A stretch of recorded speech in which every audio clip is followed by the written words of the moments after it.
آزاد کشمیر انتخابات کے نتائج پر مریم نواز اور بلاول بھٹو آمنے سامنے۔ بلاول بھٹو انتخابی نتائج پر برس پڑے۔ انتخابات میں مبینہ دھاندلی، تشدد اور عوامی مینڈیٹ پر اثر انداز ہونے کے الزامات، شفاف تحقیقات اور آزاد تحقیقاتی کمیشن کے قیام کا مطالبہ۔ بلاول بھٹو نے کہا کہ ریاست کو فیصلہ کرنا ہے کہ قومی مفاد زیادہ اہم ہے یا نون لیگ کا مفاد۔ ریاست کا ہر فیصلہ مسلم لیگ نون کے مفاد کو ترجیح دیتا دکھائی دیتا ہے۔ وزیر اعلیٰ پنجاب مریم نواز شریف نے بلاول کے الزامات پر اپنے رد عمل میں کہا کہ وہ عوامی فیصلہ تسلیم کریں۔ بلاول بھٹو نے دعویٰ کیا تھا کہ ریاست نے پہلے ہی فیصلہ کر لیا ہے، لیکن حقیقت یہ ہے کہ انتخابات کا فیصلہ صرف عوام کرتے ہیں۔ شکست کے بعد بے بنیاد الزامات عائد کرنے کے بجائے اپنی کارکردگی، بیانیے اور عوامی خدمت پر توجہ دینی چاہیے۔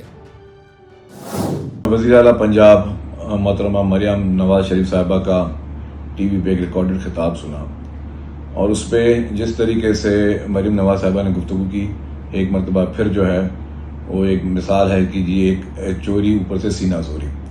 جس طریقے سے معصوم مظلوم کشمیریوں کا جو ووٹ کا حق اس پہ ڈاکہ ڈالا ہے مسلم لیگ نواز کی قیادت نے، وہ سب کے سامنے ہے۔ کھلا چیلنج کرتا ہوں، آپ کوئی بھی پنجاب کا حلقہ آپ چن لیں، آپ استعفیٰ دے دیں محترمہ صاحبہ، چیف منسٹر صاحبہ، اور دوبارہ کسی بھی الیکشن سے پنجاب کی کسی ایک کانسٹیٹوئنسی سے الیکشن لڑ کے دکھا دیں۔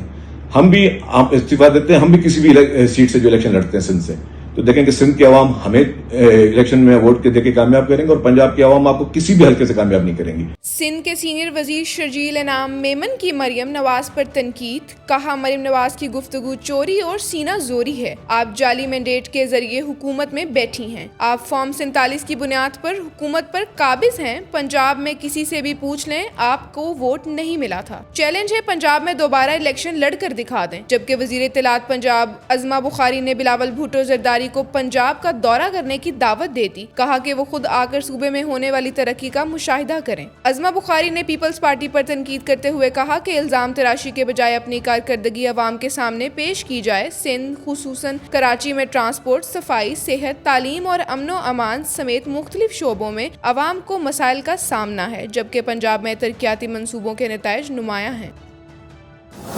ایران کے اردن میں امریکی اڈوں پر حملے، مشرق وسطیٰ میں ایک بار پھر کشیدگی بڑھ گئی۔ خام تیل کی قیمتوں میں 3% سے زائد اضافہ۔ برنٹ خام تیل کی قیمت $87.70 فی بیرل، جبکہ ویسٹ ٹیکسس انٹرمیڈیٹ خام تیل $82.80 فی بیرل تک پہنچ گیا۔ ایران آئندہ چند ہفتوں میں چین سے مین پورٹیبل ایئر ڈیفنس سسٹمز حاصل کرنے والا ہے، خبر رساں ادارے رائٹرز کا دعویٰ۔ رائٹرز کے مطابق ایران آئندہ چند ہفتوں میں چین سے کندھے پر رکھ کر فائر کیے جانے والے تقریباً 400 ایئر ڈیفنس سسٹمز کی پہلی کھیپ حاصل کر لے گا۔ رپورٹ کے مطابق اس معاہدے کی مالیت $60 سے $70 ملین کے درمیان ہے، اور اسے ایران کی جانب سے شارٹ رینج ایئر ڈیفنس کو مضبوط بنانے کی اہم کوشش قرار دیا جا رہا ہے۔ سہیل آفریدی کی حمایت کے باوجود بیرسٹر گوہر نے عمران خان ریلیز فورس کی منظوری دینے سے انکار کر دیا تھا۔ خیبر پختونخوا کے وزیر اعلیٰ سہیل آفریدی نے آئینی عدالت کو بتایا کہ مجوزہ عمران خان ریلیز فورس کبھی تشکیل ہی نہیں دی گئی، تاہم حقیقت یہ ہے کہ وہ اس فورس کے قیام کے لیے سرگرم انداز میں کوشش کرنے والوں میں شامل تھے۔ تاہم پاکستان تحریک انصاف PTI کے چیئرمین بیرسٹر گوہر علی خان نے مجوزہ تنظیم کی منظوری دی اور نہ ہی اس کا باضابطہ نوٹیفیکیشن جاری کرنے کی اجازت دی، جس کے باعث یہ منصوبہ ترک کر دیا گیا۔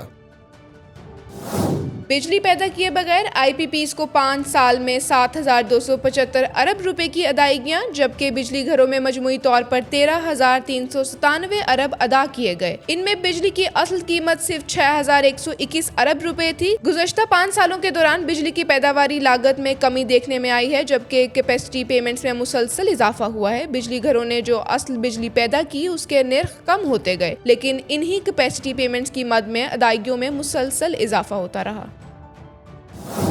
حج پر جانے والے خواہش مند حضرات کے لیے ایک اہم اعلان، پہلی 4 سالہ حج پالیسی کا اعلان کر دیا گیا۔ نئی پالیسی کے تحت حج کے اخراجات 12 سے 13 لاکھ تجویز۔ وفاقی وزیر مذہبی امور سردار یوسف نے 2027 سے 2030 تک کے لیے ملک کی پہلی 4 سالہ حج پالیسی کا اعلان کرتے ہوئے کہا ہے کہ یہ صرف پالیسی نہیں بلکہ حج انتظامات میں جامع اصلاحات کا آغاز ہے۔ سردار یوسف نے بتایا کہ سرکاری اور نجی حج کوٹے کا تناسب بدستور 60 اور 40% رہے گا، جبکہ عازمین صرف 10% رقم جمع کرا کے درخواست دے سکیں گے۔